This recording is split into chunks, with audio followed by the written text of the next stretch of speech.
Nous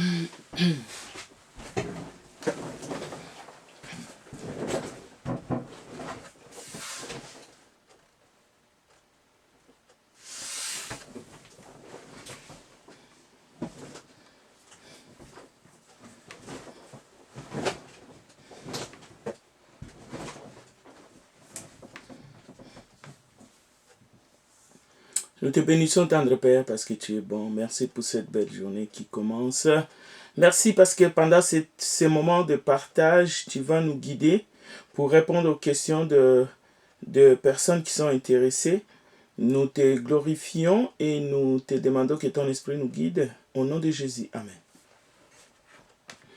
Comme vous savez maintenant, nous sommes à l'écoute. Lorsque nous recevons vos commentaires, nous essayons de réagir rapidement pour essayer de ne pas nous enliser. Au fait, j'avais déjà l'intention de finaliser justement cette étude que nous avons commencé, cet enseignement. Mais comme les questions sont arrivées, je vais essayer de faire très court, justement pour conclure là où je suis passé vite. Je suis conscient que j'avais survolé certains textes, donc je vais m'attarder aujourd'hui de lire surtout dans la Bible ces versets selon vos commentaires. La hiérarchie n'est pas biblique ni appropriée au sein de l'Église de Christ. C'était les titres. Je vais rappeler rapidement les grandes lignes. Bien sûr, je ne peux pas tout rappeler, sinon référez-vous à notre vidéo qui est en ligne sur Facebook et sur YouTube. Libre à vous de vous abonner ou juste de télécharger la vidéo. Parce que pour nous, nous ne sommes pas, c'est pas un moyen de notre, ce n'est pas une source de revenus en fait. C'est ce que je voulais dire. Donc vous pouvez télécharger, prendre ce que vous voulez et vous n'êtes pas obligé de vous abonner ni sur notre chaîne YouTube, ni sur notre chaîne Facebook parce que Dieu se propose, il ne s'impose pas. Sentez-vous libre. La hiérarchie n'est pas biblique ni appropriée au sein de l'Église du Christ. Les titres religieux, et il y en a plein dans ce monde, ces titres que les hommes portent, comme on porte une cravate ou un nœud ou le col blanc, comme on le dit, dans les différentes religions du monde, on peut retrouver des noms, des termes, comme j'avais cité quelques-uns, et même des termes qui sont dans la Bible. Cela ne vous donne pas le droit de les porter comme un collier. Non. Alors, il y a des termes qui sont dans le monde, des termes comme père, on sait ce que ça veut dire, mais même dans le sens que mon enfant dans la foi, ce n'est pas un nom. Ce n'est pas parce que Paul dit à Timothée, mon enfant légitime, que tout d'un coup, le nom de Paul change à père. Non. Ni le nom de Timothée à enfant. Plusieurs fois, Paul est en train d'appeler Timothée à son nom, à son prénom. Mais ce n'est pas que c'était devenu mon fils spirituel, au point de rabaisser, garder les gens bébés. Non. Alors, tous ces termes-là, père, pasteur, dévancier, président, apôtre, diacre, président de la jeunesse, évangéliste suprême, international, monseigneur, diacre du quartier, sous-diacre, lorsqu'il est utilisé sous forme d'appellation, c'est un abus. Au fait, ce n'est pas la doctrine. D'ailleurs, c'est une fausse interprétation des Écritures. Donc, ils ne sont pas autorisés par la parole de Dieu. Et lorsqu'il s'agit des dons bibliques, parce que la plupart du temps, c'est des dons, tels que nous trouvons dans 1 Corinthiens 12, dans Romains 12, et aussi dans Éphésiens chapitre 4. Ce sont des dons que Jésus-Christ a fait à l'Église, et non aux individus. Peut-être que vous avez reçu les dons d'évangéliste. Peut-être que vous avez reçu les dons de faire partie d'une équipe de ceux qu'on appelle les pasteurs. Regardez bien. C'est au pluriel. Les pasteurs, pas un pasteur solo. un one-man show. Non. Les pasteurs, c'est-à-dire c'est un corps pastoral. On peut utiliser ce terme-là, c'est pas mauvais. C'est pas parce que les autres l'ont utilisé corps pastoral, tout ce que les autres utilisent, ça devient mauvais. Non. Le corps pastoral, ça a un sens biblique. Vous pouvez faire partie du corps pastoral, mais là encore, ce ne sont que des dons.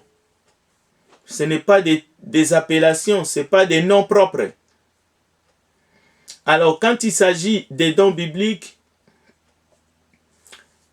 il ne faut pas se prévaloir ou utiliser ces dons bibliques comme étant votre appellation personnelle. Et d'ailleurs, on ne peut pas dire j'ai tel don, alors que si ces dons viennent avec des qualifications, selon la parole de Dieu, si vous ne remplissez pas ces exigences ou ces qualifications qui montrent, qui rend votre don visible, écoutez, ne faites pas de l'usurpation. Donc, c'est pour cela que nous utilisons termes et titres, pas parce que ce sont des titres. Non, non, non. C'est à cause du déformation du monde. Alors, nous essayons de dire que ceux-là qui utilisent, que ce soit des dons ou des termes qui n'ont rien à voir comme préfet, il y en a préfet de discipline ou directeur de discipline, qui sont des termes tout à fait valables dans le monde. Nous avons été dans les internats, nous avons fait des écoles, on a fait affaire avec des directeurs de discipline, des directeurs des internats. Aller emprunter ces termes pour amener ça dans l'église corps du Christ, c'est tout simplement du voyeurisme. Ça ne cadre pas avec la parole de Dieu, s'il vous plaît. Donc, dans ces cas, c'est employé en violation de l'enseignement de Jésus. La question de l'autorité biblique, par contre, c'est en opposition avec des commandements humains qui rend au fait notre adoration ou notre culte vain. L'adoration est vaine, le culte est vain parce que nous utilisons l'autorité biblique dans le mauvais sens du terme ou selon la connotation mondaine. Bien, dans les églises du Christ, nous sommes pour l'organisation, mais pas une organisation hiérarchique.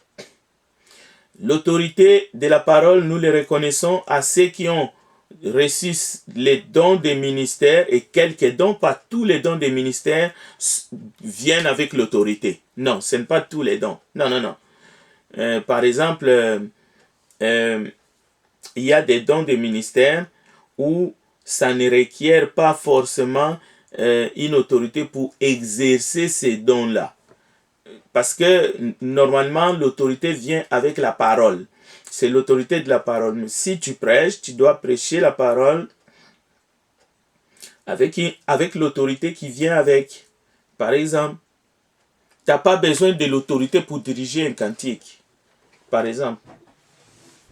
Parce que les gens qui chantent avec toi, ce n'est pas... Au fait, nous chantons ensemble. Ce n'est pas parce que tu diriges une prière dans l'église. Et ça, c'est un don aussi. Mais qu'il faut le faire avec autorité. Dans quel sens? Dans le sens où tu pries, mais ce n'est pas une autorité contre les gens avec qui tu pries, alors que c'est toi qui diriges la prière, les autres suivent et ils vont justement dire Amen à la fin. Bien. Alors, je vais maintenant entrer dans le vif des questions que vous m'avez posées.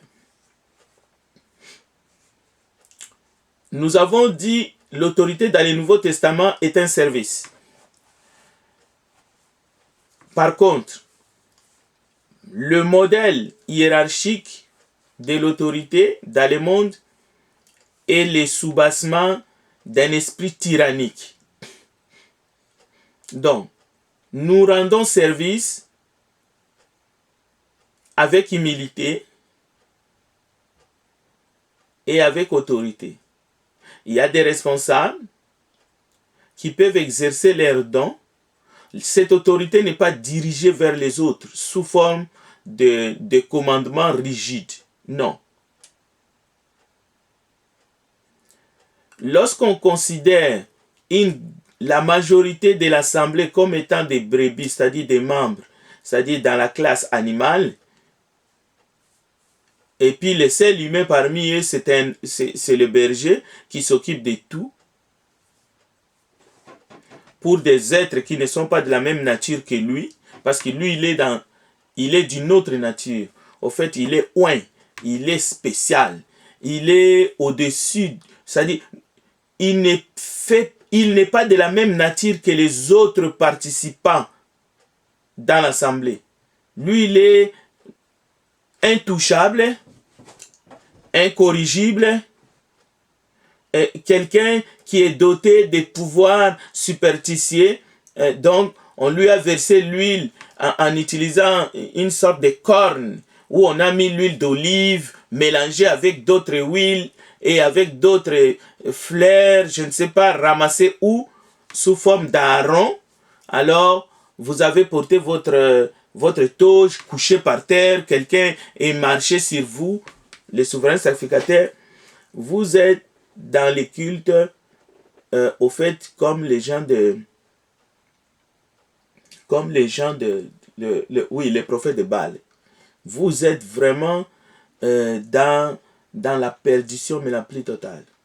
Parce que nous ne sommes plus sous le sacerdoce d'Aaron, en fait. Ça, c'est déjà passé, c'est caduc. Bon, nous avons aussi vu que quiconque veut être grand parmi vous dans le corps du Christ, selon les enseignements du Maître, il doit se comporter comme un serviteur, et quiconque veut être le premier, qu'il soit l'esclave de tous. Donc, c'est comme ça que Jésus est venu, c'est de cette façon qu'il a servi. Ça ne sert à rien d'essayer de faire autrement. Parce que nous montrons à qui nous appartenons. Alors, l'idée de la hiérarchie ne cadre pas dans le corps du Christ. Ça n'existe pas au fait. Trouvez-en un seul verset, à moins que vous lisez mal les textes. Donc, encore une fois, l'exemple du monde, on le voit, on le respecte. Notre société est organisée. Il y a cette autorité à qui nous devons nous soumettre. Tant que ce qu'on nous demande n'est pas contraire à la volonté de Dieu. Mais l'exemple du monde, on le voit, parfois c'est critiquable parce qu'on tombe dans l'anarchie, tantôt dans la dictature, tantôt on est sous un tyran, et ainsi de suite. Et on peut dire que ce n'est pas ainsi aussi que Dieu a demandé à nos gouvernants justement de gouverner les pays ou ce monde. Mais par contre, dans l'Église, et d'ailleurs Jésus a pris cet exemple, il n'était pas timide. Il a dit les rois des nations le maîtrisent et ceux qui les dominent sont appelés bienfaiteurs. Qu'il n'en soit pas ainsi parmi vous. Donc, Jésus a pris l'exemple du monde, il a condamné cette manière de faire, d'être sans pitié à l'égard de son prochain ou d'asservir carrément son prochain ou ses semblables. Et cela est valable dans tous les secteurs de la vie. Ça peut passer dans les couples, dans la société, dans la famille élargie, et dans les groupes sociaux, ainsi de suite. On les trouve même dans les organisations non gouvernementales, avec un président en tête qui chapeaute tout et qui essaye d'utiliser les autres comme des objets. Jésus condamne toute autorité hiérarchique, tyrannique, dans le monde païen. Mais pas dans l'église du Christ parce que cela n'existait pas tout simplement. Donc,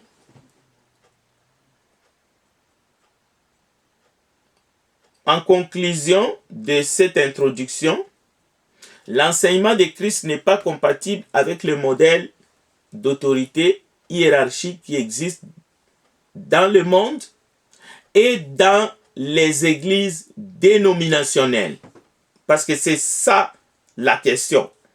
Et nous allons commencer à aborder cette question maintenant de manière frontale. Dans le but d'enseigner, nous ne sommes pas en confrontation avec qui que ce soit. Nous ne voulons pas porter atteinte au travail des uns et des autres. Mais nous enseignons la parole de Dieu et nous répondons aux questions qui nous sont posées avec équité, avec sagesse, mais selon les Écritures. Bon, 1 Corinthiens chapitre 3, verset 5. Ici, je vais vous citer des serviteurs de Dieu, cités dans la Bible, cités par le Saint-Esprit, mais dont on essaye de les caser. On n'essaye pas de le placer tout haut, toujours tout haut, mais on essaie de dire aux autres, attention, ne prenez pas ces hommes parce qu'ils ont été proches du Christ, parce qu'ils ont servi le Christ, parce que leurs noms sont dans la Bible, parce qu'ils ont eu des dons clairs, indiscutables. Ne faites pas d'eux des Christ ou même des sauveurs. 1 Corinthiens 3,5. Qu'est-ce que donc Apollos? Et qu'est-ce que Paul? Des serviteurs, c'est reconnu, par les moyens desquels vous avez cru, selon que le Seigneur l'a donné à chacun. Ce sont des dons pour l'Église. Si vous avez un don, ce n'est pas le vôtre. Si vous avez reçu un don pour servir, ce n'est pas les vôtres. C'est des dons faits à l'Église. Des serviteurs, par les moyens desquels vous avez cru, selon que le Seigneur l'a donné à chacun. J'ai planté, Apollos a arrosé, mais Dieu a fait croître. En sorte que ce n'est pas celui qui plante qui est quelque chose, ni celui qui arrose, mais Dieu qui fait croître. Allez dire à vos serviteurs, en tout cas, ou à vos dirigeants dans les dénominations, qu'ils ne sont pas quelque chose, ils vont les prendre comme une insulte. Allez même appeler un dirigeant de l'église qui lui y porte le titre de pasteur, qui lui y porte le titre de bishop ou de archibishop, ou il porte le titre de souverain sacrificateur. Appelez-lui frère. Vous allez voir comment est-ce qu'il va sortir de gros yeux et il va se fâcher parce que pour lui, vous venez de les rabaisser. Parce que lui, il n'est pas frère, lui. Lui, il est bishop. Il est évêque. Comment allez-vous appeler? C'est comme si vous appeliez un évêque, un catholique, et puis vous l'appelez frère. Donc, dans les dénominations du monde, et ils prennent ça comme une insulte, un manque de respect. Ça peut aller jusqu'à l'outrage. Vous venez de l'outrager. Parce que dans l'armée, vous n'allez pas appeler un caporal soldat. Par exemple, vous ne pouvez pas appeler un général dans l'armée canadienne soldat. Parce qu'un soldat, ça veut dire quelqu'un qui est sans grade, qui n'est même pas un sergent, alors que lui, il est général. Donc, vous ne pouvez pas l'appeler un soldat. Donc, alors, mais dans l'écrit, ce n'est pas ici, mes frères et sœurs. Celui qui plante et celui qui arrose sont égaux. Et chacun recevra sa propre récompense selon son propre travail. Ce n'est pas parce que je prends la parole de Dieu et je le partage à cause du don que j'ai reçu que je ne suis pas égal à vous, que je ne suis pas un frère comme vous. Non, vous êtes mon frère, vous êtes ma sœur dans le Seigneur. Et la Bible dit chacun recevra sa propre récompense selon son travail. Ça ne veut pas dire non plus que si je remplis, si je rends service, si je mets au service les dons que j'ai reçus pour l'église, bien sûr, et que je suis frère, toi tu es sœur, toi tu passes ton temps à voyager dans tes commerces et ainsi de suite. Et le dernier jour, nous sommes devant le trône de l'agneau, nous allons recevoir les mêmes récompenses. C'est pas ça. Donc c'est peut-être là qu'on devrait surtout peut-être mettre l'accent. Toi tu viens à l'église pour écouter chaque dimanche et aussi, bon, tu témoignes. Je ne dis pas que tu ne témoignes pas, mais tu témoignes à ton rythme et tu passes beaucoup de temps dans tes occupations personnelles que l'autre frère, qui est ton frère et qui est zélé et qui gagne des âmes pour le Seigneur, qui investit son temps, mais qui prend soin des siens aussi et qui travaille pour gagner justement sa vie dignement, vous allez recevoir la même récompense. La Bible dit, heureux les pieds de ceux qui annoncent les bonnes nouvelles. Donc c'est clair. Mais vous seriez tous dans le paradis. En tout cas, tant que tu ne t'éloignes pas de la grâce. Alors, verset 10 d'un Corinthiens 3. Verset 9. Car nous sommes ouvriers avec Dieu. Vous êtes les champs de Dieu, l'édifice de Dieu. Selon la grâce de Dieu qui m'a été donnée, j'ai posé les fondements comme un sage architecte et un autre bâti dessus. Mais que chacun prenne garde à la manière dont il bâtit dessus. Il ne s'agit pas de faire comme nous voulons. Il s'agit de suivre les modèles. Donc, même si vous êtes zélé, mais attention. Chacun doit prendre garde de la manière dont il bâtit dessus, car personne ne peut poser un autre fondement que celui qui a été posé, savoir Jésus-Christ. Il y en a qui posent les fondements au lieu que ça soit Jésus-Christ, mais c'est eux-mêmes. C'est eux-mêmes. Ils se prennent comme fondement. Et ils s'autoproclament père fondateur. Si vous êtes un père fondateur, si c'est vous qui avez commencé l'œuvre, comme j'attends souvent, c'est vous les fondements. Or, si quelqu'un bâtit sur ses fondements avec de l'or, oui, vous pouvez bâtir sur ces fondements avec de l'or, de l'argent, des pierres précieuses, du bois, du foin et du chaume. L'œuvre de chacun sera manifestée. Alors, ne pensez pas parce que vous avez une chaise en or ou parce que vos bâtiments sont des bâtiments en or, je ne sais pas, les portes sont en bois d'ébène, que cela fera la différence. Non, non, non. L'œuvre de chacun sera manifestée car le jour la fera connaître. Parce qu'elle se révélera dans le feu. Et le feu éprouvera ce qu'est l'œuvre de chacun. Si l'œuvre bâtie par quelqu'un sur le fondement subsiste, il recevra une récompense. Si l'œuvre de quelqu'un est consumée, il perdra sa récompense. Pour lui, il sera sauvé, mais comme au travers du feu. Voilà, les problèmes des dirigeants, entre guillemets, qui portent des titres non bibliques. Il y a un problème avec ça. Ce n'est pas pour rien que les enfants de Dieu et ceux qui cherchent la vérité posent ces questions. Ce n'est pas pour rien. C'est un problème que vous portez des titres non bibliques et même des termes bibliques, des dons bibliques sous forme de titres. Cela pose un problème. Cela heurte les gens. Cela bloque parfois même les désirs des gens de s'enrôler dans l'armée du Seigneur Jésus-Christ. Alors, on trouve un peu partout, comme on peut trouver dans notre marché d'emploi, des hommes à tout faire. On trouve aujourd'hui dans des assemblées dites chrétiennes du monde, des assemblées locales, des dénominations, des hommes à tout faire.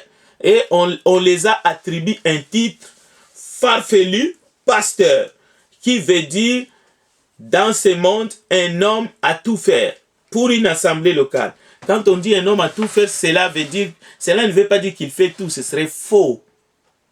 Ce serait faux. Non, ils ne font pas tout. Ils ont même des esclaves qui travaillent pour eux. Ils ont des gens qui travaillent pour eux. Ils ont des masses qui travaillent pour eux. Qui vont même récolter, faire la quête, faire la mendicité dans des artères publiques, dans des marchés. Ils essaient de racketter les gens et ils amènent l'argent à ces hommes-là. Cela veut dire que un homme à tout faire ne signifie pas que lui, il fait tout. Non, c'est faux. Ils ne lavent pas les toilettes. Ils ne sont pas là pour essayer de balayer devant le bâtiment qu'ils appellent église. Mais c'est un gros mensonge qu'un bâtiment soit appelé église. Ce n'est pas biblique. Des fois, on appelle même ça le temple. Alors, qu'est-ce que signifie un homme à tout faire? Un homme à tout faire signifie qu'il contrôle tout. C'est-à-dire, il a ses travailleurs, il a ses esclaves, il a ses employés, les hommes et les femmes qui laissent même leur toit et leur lit conjugal pour venir bosser comme des malades pour ces gens-là. Mais eux, ils contrôlent tout, parfois avec leur famille. Ils contrôlent tout, ils sont propriétaires de tout. Le bâtiment est à leur nom. Vérifiez, demandez-leur les papiers de ce qu'ils appellent église. Vous allez voir, c'est à leur nom, propre. La succession est faite. Ce sont les enfants, ce sont les qui vont s'en occuper dès que le gourou meurt. Même pas s'en occuper, s'en approprier. Donc c'est à eux. Vous mettez ensemble, vous construisez ensemble, vous bâtissez ensemble, mais ça leur appartient. Et ces gens-là ne sont pas serviteurs de Dieu, parce que ça devrait appartenir à la communauté. Posez même des questions aux responsables qui nous gouvernent. Ils vont vous dire, mais écoutez, mais soit vous êtes des malades, comment vous êtes dans une organisation religieuse, mais les biens appartiennent à une famille ou à un dirigeant. Mais écoute, nos dirigeants politiques, ils connaissent ces choses, mais ils rient. Ils se moquent de ceux qui se disent qu'ils sont membres d'une église quelconque. Ils disent, mais ces gens ne réfléchissent pas. Donc, encore une fois, c'est un système non biblique que les humains ont mis en place.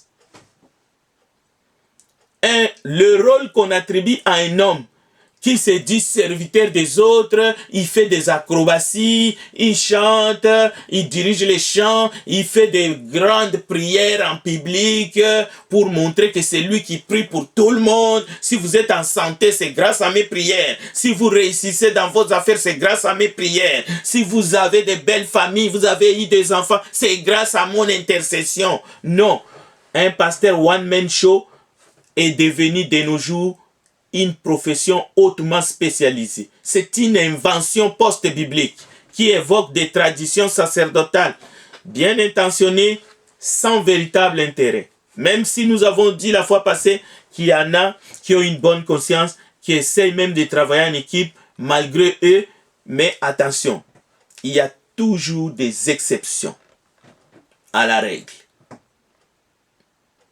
Mais ici, nous sommes en train de prêcher ce qu'on voit en général. Depuis l'héritage des pratiques romaines, un prêtre.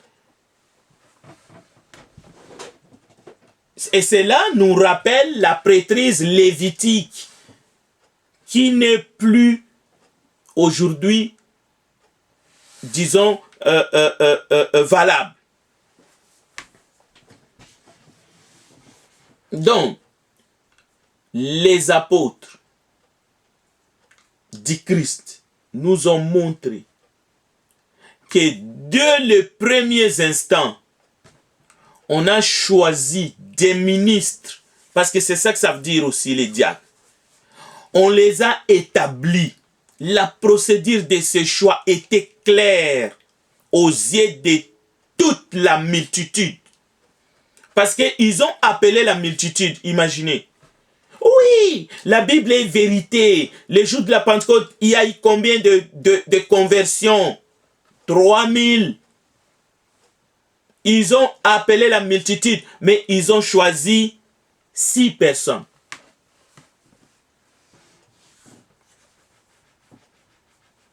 Donc, aucun homme n'est appelé à subvenir à lui seul aux besoins de l'Église. C'est un mensonge. C'est un fardeau impossible à porter. Même Moïse était incapable dans l'assemblée après la sortie d'Égypte. Dieu ne nous a pas demandé de le faire. Le pasteur solo maintient l'assemblée dans un état permanent d'infantilité spirituelle, dans la mesure où il empêche aux croyants de remplir leur ministère. Chacun a un ministère dans l'Église. Et chaque enfant de Dieu, chaque membre du corps du Christ est appelé à exercer les uns envers les autres. Ce qui, du coup, lorsqu'il y a un homme qui s'autoproclame et qui prend ces rôles-là, qui joue ces rôles-là, il rend les autres faibles et atrophiés. Parce qu'un membre, et qu'on ne se sert pas, s'atrophie. Et ça, on peut les vérifier même en biologie. Lorsque les membres sont dépendants de celui qu'on appelle pasteur, ils deviennent en même temps incapables de chercher par eux-mêmes la nourriture spirituelle. Donc, en conséquence, ces membres meurent de faim. Parce que vous ne pouvez pas être partout. Vous promenez du matin au soir, recevoir des téléphones par-ci, par-là. Non, ce n'est pas possible. Vous n'êtes pas un médecin. Même le nombre de patients des médecins de famille doit être limité. Mais vous n'êtes pas un médecin.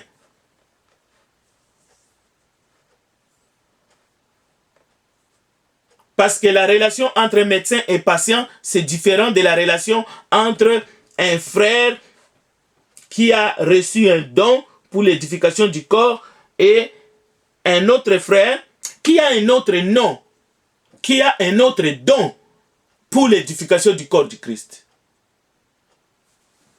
Un frère qui pense qu'il n'a aucun don, qu'il n'a rien reçu, je doute de ta nouvelle naissance. Selon la parole. Pas selon moi, c'est selon la parole. Parce que la Bible dit à chacun. À l'un, il a été donné ceci, à l'autre, il a été donné tel autre don. C'est écrit dans 1 Corinthiens 12. Je ne dis pas que je suis maintenant en train de douter ou de dire qui est chrétien, qui n'est pas chrétien. S'il vous plaît. La Bible dit une chose, tu ne peux pas me dire le contraire et continuer à t'entêter de dire que tu es chrétien. La Bible dit chacun met au service des autres les dons qu'il a reçus. Si tu me dis tu n'as rien, je ne crois pas que tu fais partie de ceux-là qui sont passés de la mort à la vie. En toute humilité. En toute humilité. Jésus a dit une fois, ne vous faites pas appeler Rabbi, car un seul est votre maître. Et vous êtes tous frères. N'appelez personne sur la terre votre Père, car un seul est votre Père, celui qui est dans les cieux. Ici, il ne s'agit pas d'interdit formellement. Il y a un contexte. Les gens portaient des noms, des titres de rabbis. Les gens portaient les titres de pères dans la communauté juive. Directeur ici, ne vous faites pas appeler directeur, ce n'est pas directeur de l'école. Et même si vous êtes directeur de l'école primaire, est-ce que directeur c'est votre nom? Oui, c'est votre peut-être qualification, d'accord, c'est votre fonction. Dans le monde, on peut vous appeler directeur. On peut vous appeler gouverneur. Ça, nous ne sommes pas en train de changer les choses qui se font dans le monde. Ici, Jésus parle dans un contexte de croyants. Parce que on s'enorgueillissait.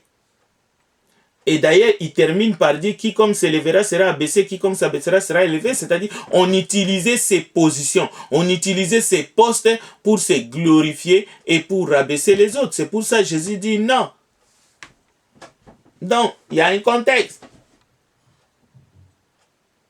Dans son royaume, tous sont frères de la même famille. C'est aussi simple que ça. Dans le royaume de Christ, dans le royaume des cieux, tous sont frères de la même famille. Mais aujourd'hui, dans les organismes religieux, on a attribué des titres honoraires, des noms qui élèvent les uns, qui rabaissent les autres, professeurs, pères, pasteurs, évêques, ministres. Non, dans les royaumes, on n'utilise pas de tels titres qui obscurcissent, l'honneur unique qui est dit à Jésus-Christ et à lui seul. Nous avons reçu des dons, le Saint-Esprit a distribué des dons à l'Église, donc contentons-nous de reconnaître que ce ne sont que des dons. Ce ne sont ni des titres, ni des postes, ni des noms propres ou des noms de famille. Bon, j'espère que nous avons fait vraiment les points. Bien. Maintenant, pas d'amalgame. Dans la Bible, Dieu a établi des modèles, des exemples, des responsables dans chaque assemblée locale pour le travail, pour que tout soit bien coordonné et que l'édification soit numéro une. Donc, modèle en maturité, le plus jeune dans la foi, il faut veiller sur eux, il faut veiller à leur bien-être, pas contrôler comment est-ce qu'ils dépensent leur argent. Oui, on peut donner des conseils s'ils nous les demandent. On peut prier pour eux.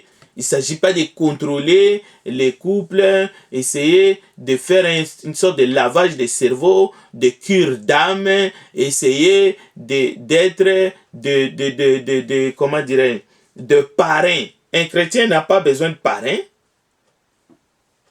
On n'est pas des Saint-Esprit.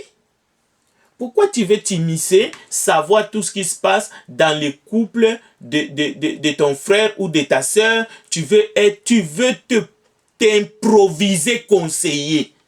Qui a fait appel à toi? Si le frère ou la sœur, le couple font appel à toi, gloire à Dieu. Mais fais-le de la bonne façon. Il ne faut pas s'occuper des affaires des autres. C'est un péché. Les responsables de l'assemblée locale, il y a un groupe de gens pour une assemblée locale. Lorsqu'ils remplissent les qualifications, ils sont choisis, ils sont établis. On les appelle les anciens. Ce sont les mêmes qui sont aussi les pasteurs. Anciens et pasteurs, c'est le même mot en grec. Les bergers.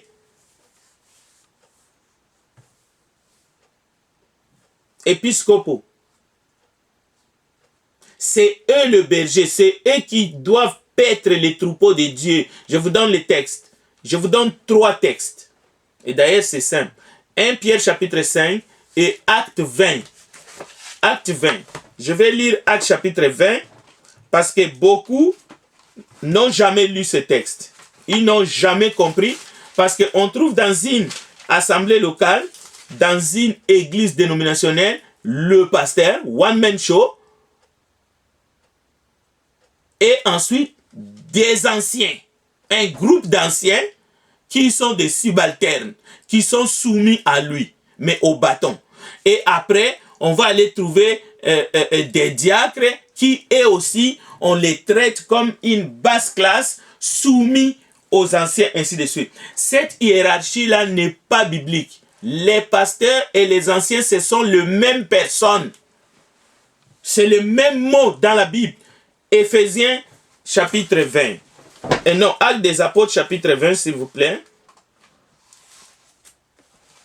1 Pierre chapitre 5, verset 1.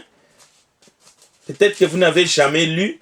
Alors, votre hiérarchie dans votre groupe religieux, il faut les casser. Parce que elle n'est pas biblique. Si elle n'est pas biblique, elle est quoi? Elle est quoi? Mondaine? Elle est contre la Bible. Éphésiens chapitre 20. Non, Actes des Apôtres chapitre 20, s'il vous plaît. Le verset 17. Cependant, de Milet, Paul envoya chercher à Éphèse les anciens de l'église. Regardez dans votre Bible, s'il vous plaît. À Milet, Paul envoya chercher à Éphèse les anciens de l'église.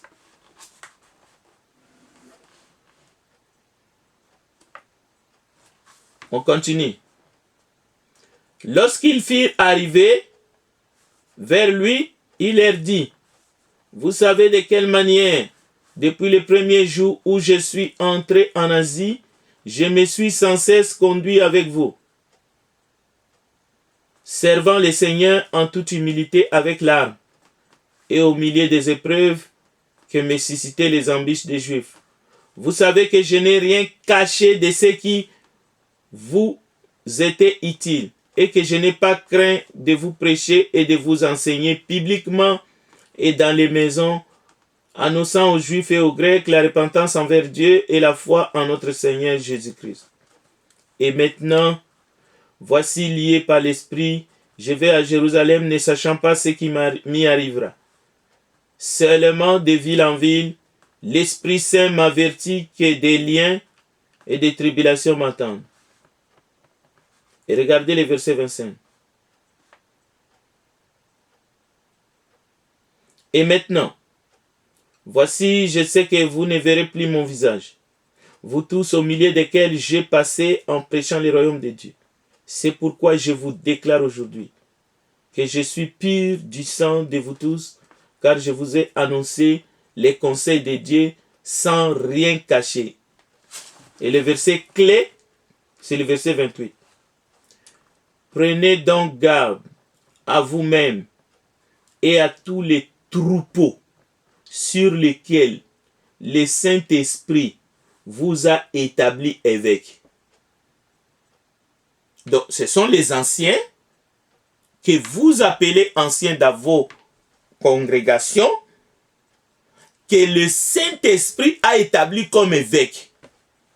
Maintenant, toi, un pasteur one-man show, tu t'es autoproclamé pasteur. Aujourd'hui, tu t'appelles archibishop. Et tu as des petits anciens que tu utilises comme des enfants de course. Cela veut dire que tu ne sers pas Christ. Parce que tu es à côté de la parole de Dieu.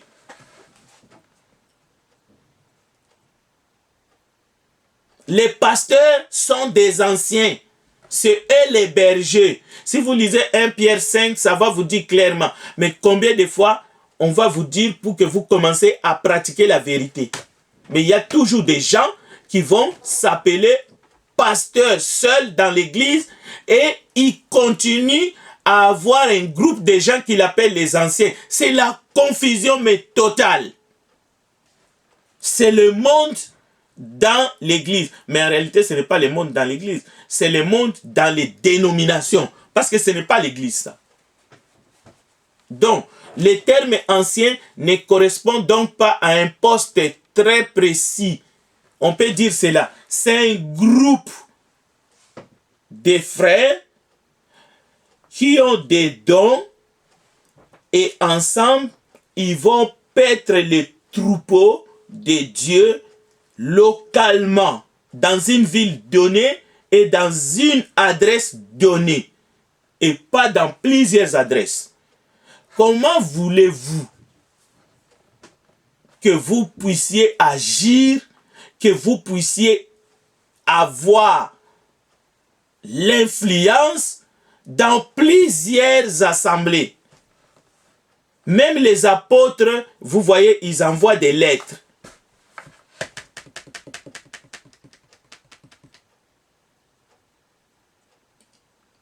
Et au moins, ils avaient une autorité spéciale. Mais nous ne voyons pas qu'ils excellent, c'est-à-dire qu'ils sont dans le comité d'administration de l'église qui est en République dominicaine. Ils sont dans le comité d'administration dans l'église qui est à Nashville. Cela veut dire ils s'ingèrent dans les finances de 2-3 assemblées et ils influencent. Non, écoutez. Ces choses-là, on les voit dans les banques. Un directeur financier, il peut voyager dans le monde entier et essayer de donner des cours. Non, c'est pas ça la prédication de l'évangile. Et même si vous voyagez pour prêcher la parole de Dieu, dans ce sens-là, vous prêchez la parole, vous êtes évangéliste, mais vous n'êtes pas un évangéliste international.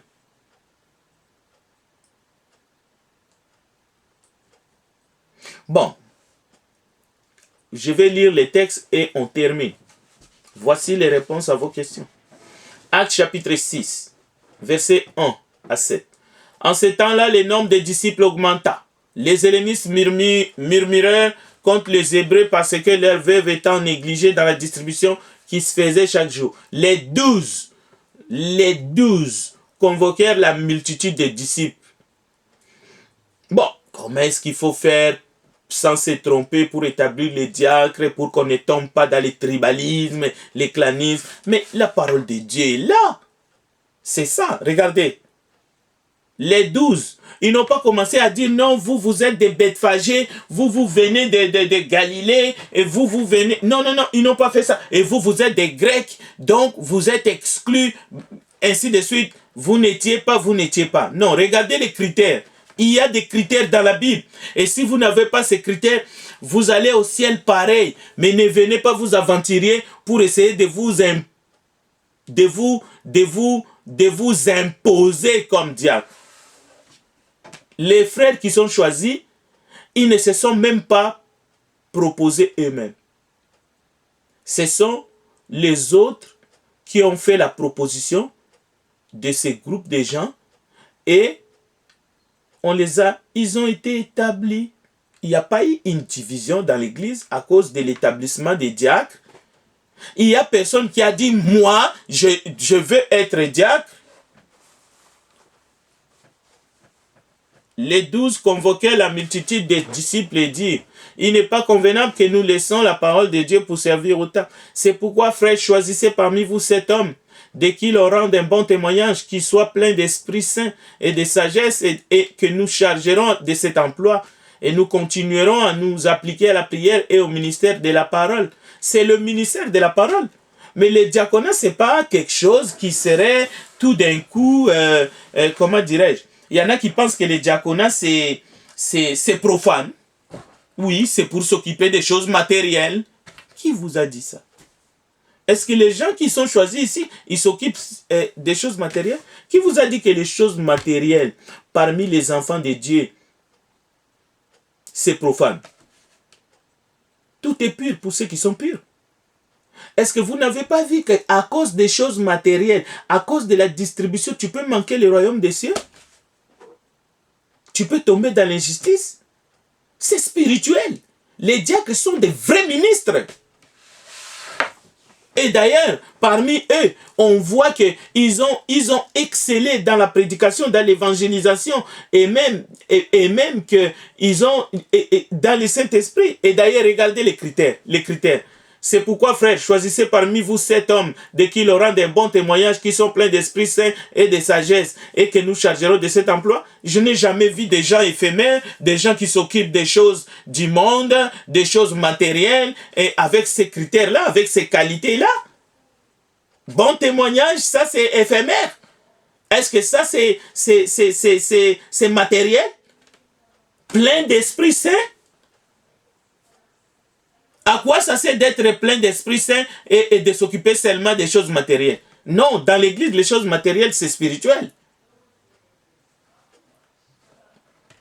Et plein de sagesse. Le ministère de la parole n'est pas là pour rendre le ministère du diaconat, les services du diaconat éphémère. Non, c'est une fausse interprétation de la parole de Dieu. Alors, cette proposition plie à toute l'assemblée, ils élus. Si on vous élue, cela veut dire qu'il faut arrêter avec les intimidations. Il faut arrêter avec les intimidations. Il faut arrêter avec « moi, je veux être là ». Parce que ça ne fonctionnera pas. Là où il y a l'Esprit de Dieu, ça ne fonctionnera pas. Tu es en train de t'exclure toi-même. Et ça peut aller loin. Ils élurent Étienne, homme plein de foi et d'Esprit Saint, Philippe, Procor, Nicanor, Timon, Parménas et Nicolas, prosélyte d'Antioche. Alors voilà la procédure. La procédure est simple. La Bible dit, lorsque tout cela est bien fait, la parole de Dieu se répandait de plus en plus et le nombre des disciples augmentait beaucoup à Jérusalem et une grande foule de sacrificateurs obéissait à la foi. Et là, les textes peut-être qu'il faut aller aussi regarder, c'est 1 Timothée chapitre 3 et le verset 1. Je vous ai dit que je vais lire 2 textes et après on termine. Ça c'est le deuxième. Et il va me rester un. Écoutez maintenant les critères pour faire partie de ce qu'on appelle les pasteurs dans une assemblée donnée. C'est une équipe. Cette parole est certaine, si quelqu'un aspire à la charge d'évêque, il désire une œuvre excellente. Il faut donc que l'évêque soit irréprochable, mari d'une seule femme, sobre, modéré, réglé dans sa conduite, hospitalier, propre à l'enseignement. Il faut qu'il ne soit ni adonné au vin, ni violent, ni indulgent, pacifique, désintéressé. Il faut qu'il dirige bien sa propre maison et qu'il tienne ses enfants dans la soumission et dans une parfaite honnêteté. Car si quelqu'un ne sait pas diriger sa propre maison, comment prendra-t-il soin de l'église de Dieu? Il ne faut pas qu'il soit un nouveau converti, de peur qu'enflé d'orgueil, il ne tombe sous le jugement du diable. Il faut aussi qu'il reçoive un bon témoignage de ceux du dehors, afin de ne pas tomber dans l'opprobre et dans les pièges du diable. Bon, si vous n'avez pas ça, pourquoi vous vous appelez pasteur? Vous pouvez être juste un frère, un évangéliste, ou vous pouvez remplir, vous avez peut-être les dons d'évangéliste, vous avez peut-être un autre don. Pourquoi est-ce que vous voulez rater le royaume des cieux? Parce que vous avez envie de diriger les gens, de contrôler les finances et de vous enrichir sur le dos des autres. Parce que c'est de cela qu'il s'agit dans le monde. Les diacres, les choses sont claires. Et vous, les enfants de Dieu, pourquoi vous admettez un célibataire qui vient devant vous en disant « Je suis pasteur, je vais me marier, souper, ainsi de suite ». Un célibataire qui n'a ni femme ni enfant, le voilà, vous l'acceptez seul comme votre pasteur. Donc, vous êtes en train d'aller en enfer. Il vous amène en enfer avec ses désirs charnels. Il va vous terminer les serres. C'est votre problème. Parce que dès que toi tu es avec lui, tu sais comment ça se passe. Il ne faut pas qu'il soit un nouveau converti. Écoutez, frère, persévère dans la foi. Arrête de te précipiter parce que tu vas te casser la figure. Les diacres aussi doivent être honnêtes, éloignés de la duplicité des excès du vin, d'un gain sordide, conservant les mystères de la foi dans une conscience pure. Qu'on les éprouve d'abord et qu'ils exercent ensuite leur ministère. Vous voyez? Je vous ai dit, diacre, c'est un ministère, vous voyez? C'est écrit dans la Bible. On veut rabaisser les diacres, on veut faire comme si c'est eux qui doivent laver les assiettes et les petits verres de repas du Seigneur, les diacres, même les femmes des diacres. Écoutez, vous avez un ministère à côté de votre mari. Vous devez les soutenir. C'est un ministre de Dieu, un diacre. Et le verset 12, les diacres doivent être mariés d'une seule femme. Alors, les polygames. Vous induisez les gens en erreur quand vous prêchez que la polygamie est voulue de Dieu. À cause de Salomon. Les diacres doivent être... Le premier ministère dans l'église, c'est le diaconat. Je vous dis, si vous n'avez pas de diacres fidèles, votre église, ce n'est pas les prédicateurs qui font la force d'une assemblée, ce sont les diacres. Parce que c'est eux qui ont le ministère vraiment qui tient l'église debout. Et on devrait avoir plus de diacres dans une église, même que les pasteurs. Les vrais ministres dans l'église, ce sont les diacres. Les pasteurs, ce sont des surveillants. Mais ceux qui sont au four et dans les moulins, ce sont l'évangéliste. Vous savez le rôle de l'évangéliste? C'est pour gagner les âmes qui sont perdues. C'est pour prêcher l'évangile. La bonne nouvelle. Jusqu'aux extrémités de la terre. Mais avec un don certifié par le Saint-Esprit. Pas des aventures. Les diacres doivent être mariés d'une seule femme, diriger bien leurs enfants et leur propre maison, car ceux qui remplissent convenablement leur ministère s'acquièrent un rang honorable et une grande assurance dans la foi en Jésus-Christ. Je t'écris ces choses avec l'espérance d'aller bientôt vers toi, mais afin que tu saches, si je tarde, comment il faut se conduire dans la maison de Dieu, qui est l'église du Dieu vivant, la colonne et l'appui de la vérité. C'est clair.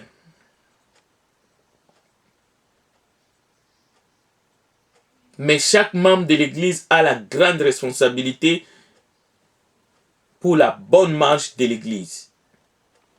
Donc la responsabilité de chacun est d'une importance capitale. Parce que nous avons tous reçu au moins un don pour l'édification du corps. Et sans tyrannie, sans tyrannie. Alors, ça c'est mon dernier texte. C'est Tite qui dit la même chose. Ok, Tite, s'il vous plaît, Tite. Tite chapitre 1, à partir du verset 4 jusqu'au verset 15, 16, et après on prie. Tite, mon enfant légitime. Ah, Tite, mon enfant légitime. Mais enfant, ce n'était pas le nom propre de Tite, ni papa ou père, daddy, ce n'était pas le nom propre de Paul. Et d'ailleurs, Paul n'était pas pasteur. Vous savez pourquoi? Parce qu'il n'était pas marié. Paul n'était pas ancien. Pasteur, ça veut dire ancien. Ça veut dire évêque. Ça veut dire berger. Et Paul n'était pas. C'est Pierre qui était ancien. 1 Pierre chapitre 5. C'est Pierre qui était l'un des pasteurs avec d'autres. Et vous allez me dire avec qui à l'église de Jérusalem? Jacques, Jean, c'était des anciens. Pierre n'était pas seul. Pierre n'a jamais été le pasteur de l'église de Jérusalem, l'église du Christ. Je ne parle pas de l'église catholique là. Les pierres de l'église catholique là, c'est pas les pierres, les disciples de Jésus en tout cas. Lui, il a été tué à Rome, bien sûr. Mais Pierre n'a jamais été le premier pape. Jamais. Tite chapitre 1 verset 4. C'est peut-être un revenant, mais lui non. Il était ancien, pasteur, évêque de l'église du Christ à Jérusalem. Et il n'était pas seul. Ils étaient avec Jacques, avec Jean et bien d'autres. Donc, c'était des pasteurs de cette assemblée à Jérusalem. Et Paul travaillait ailleurs. Donc, c'est un éclairage pour les autres. Alors, Tite chapitre 1, verset 4 à 16, et nous prions. Tite, mon enfant légitime en notre commune foi. Que la grâce et la paix te soient données de la part de Dieu, le Père, et de Jésus-Christ notre Sauveur. Je t'ai laissé en Crète, afin que tu mettes en ordre ce qui reste à régler, et que selon mes instructions, tu établisses des anciens dans chaque ville, c'est-à-dire des pasteurs. Pas un pasteur dans une assemblée, mais des pasteurs, des anciens, des évêques dans chaque assemblée et dans chaque ville. Verset 6. S'il s'y trouve quelques hommes, voilà les critères commencent. Il ne faut pas imaginer, il ne faut pas envoyer quelqu'un dans une école pastorale, dans une école biblique, et quand il revient, il est pasteur. Non, c'est faux, mes amis, mes frères et sœurs, c'est totalement faux. Envoyer les gens étudier, c'est pas mauvais.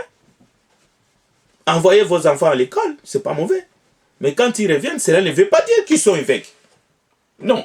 Pour être choisi, établi évêque, voici la parole qui est le miroir où il faut regarder si la personne correspond selon les dons qu'il a, selon les services déjà que vous voyez qu'il est en train de rendre à l'église. Là, vous pouvez le choisir et l'établir. On ne peut pas fabriquer ces hommes-là. Si vous les fabriquez, vous allez récolter ce que vous avez sémé, les chaos. Verset 6. S'il s'y trouve, c'est une condition au conduit. S'il s'y trouve, s'il ne s'y trouve pas, eh bien, mieux vaut garder silence, s'attendre à Dieu, attendre que l'Église atteigne une certaine maturité pour qu'on voit ces dons-là parmi les membres de l'Assemblée. Pendant ce temps, l'Église va évoluer sans les anciens. Parce que Christ est là et il y a les autres dons qui sont là et ensemble, le corps du Christ va fonctionner. Sans tyrannie, sans une hiérarchie barbare, sans dictature. Bien. S'il s'y trouve quelques hommes irréprochables, mari d'une seule femme. Nous ne sommes pas contre les gens qui ont recommencé leur vie avec... Nous ne sommes pas contre eux. Ce n'est pas un domaine que la Bible demande que nous, on légifère là-dedans, qu'on gère là-dedans. Parce que nous ne sommes pas ce qui se passe entre les couples. Nous ne savons pas, nous ne saurons jamais. Et Dieu ne nous demande pas d'aller fouiner dans le passé. Dieu ne nous le demande pas. Et même si vous nous dites, ça ne veut pas dire qu'on a vu. Ok. Il y a des choses que l'État doit gérer. S'il s'y trouve quelque homme irréprochable, mari d'une seule femme, ayant des enfants fidèles, qui ne soient ni accusés de débauche, ni rebelles. Même les enfants, il ne faut pas qu'ils soient accusés de débauche. Mais il ne faut pas les accuser pour rien non plus. Vous voyez,